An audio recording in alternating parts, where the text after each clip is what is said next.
magandang tanghali po sa inyo uli.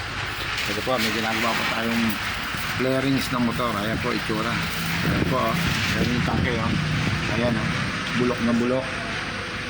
Pagagandahin natin. Puntahan natin si pare. Nando na sa gitnang arawan. Doon na siya tinatapon. Hanggat hindi siya nagiging baluga, sabi ni boss, hindi siya ilalagay sa lamig, sa liliman. Pero si pare, oh, may tinatanggal na bumper. Ayan. Ayan, oh. Kita nyo? Kita nyo mga kapalwa. Ayan si pare, oh. Nakaberde siya ngayon, oh. Wow, kumakaway. Busog to. Kumakaway eh. Kahit hindi mo sabihin, kumaway ng kusa eh. Ibig sabihin, busog. Ayan, oh. Ayan, oh. Binabaklasan ni pare ang kanyang ginagawa, oh. Ayan, oh. Mahusay talaga si pare, oh. Pero isang tingin lang, oh. Pogi talaga ni pare. Ayan, oh. Tingnan nyo yung gagawin ni pare dito sa likod. Ayan, mga ano, yuping-yupe. Yuping-yupe yung hood. Ayan, oh. Yuping-yupe, oh. Kita nyo? Ibabalik ni pare sa original. Ganyang kagaling si Boss Will.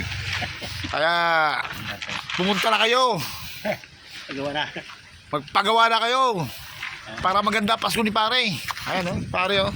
Pakiti-ngiti lang, no? Parang walang problema, no? Nakatila ako to kagabi. Ayan, oh. Masayang masaya si pare. Silao ka. Ayan, oh. Pare yung pokpok, oh. Mga ka-followers, kita nyo si pare, oh. Laging nasa arawan. Hanggat hindi siya nangingitim, hindi siya ilalagay sa liliman. Palayo na ng palayo. Palayo na ng palayo doon sa garahe namin. Palayo na palayo. Sa susunod niya, nandun na siya sa tabi ng batis.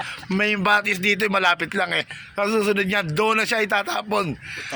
Doon na siya gagawa. Doon na rin siya maglalaba. At doon na rin siya magluluto. Kasi katabi niya na ang batis.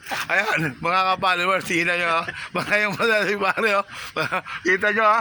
Sige, hanggang dito na lang uli ang aming munting vlog sa inyo. Sige po, maraming salamat mga followers.